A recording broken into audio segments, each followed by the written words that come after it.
السلام علیکم ناظرین کرام۔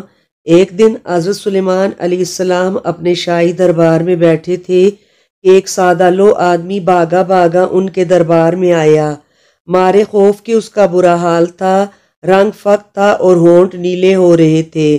حضرت سلیمان علیہ السلام نے اس سے پوچھا، کیوں خیر تو ہے، کیا بات ہے جو تم اس قدر بے حال ہو رہے ہو؟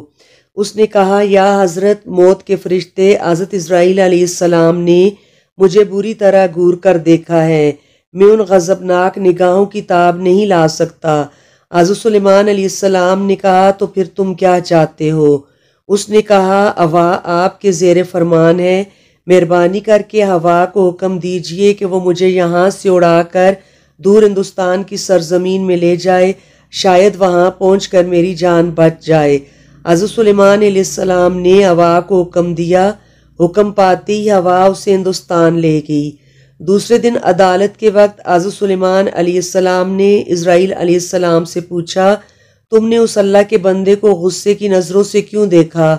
اگر تم نے اس لیے کیا کہ وہ بیچارہ اپنا گھر بار چھوڑ بھاگے تو بڑی حیرانی کی بات ہے۔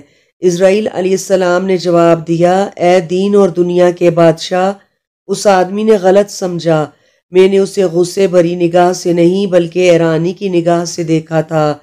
مجھے خدا کی طرف سے یہ حکم ملا کہ اس آدمی کی جان آج ہندوستان میں جا کر قبض کرو۔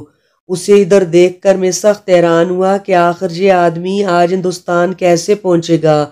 یہ تھی اصل بات، اس سے اسے غلط فہمی ہوئی۔ آخر میں جب خدا کے حکم سے ہندوستان پہنچا تو اس آدمی کو وہاں موجود پا کر اور بھی حیران ہوا۔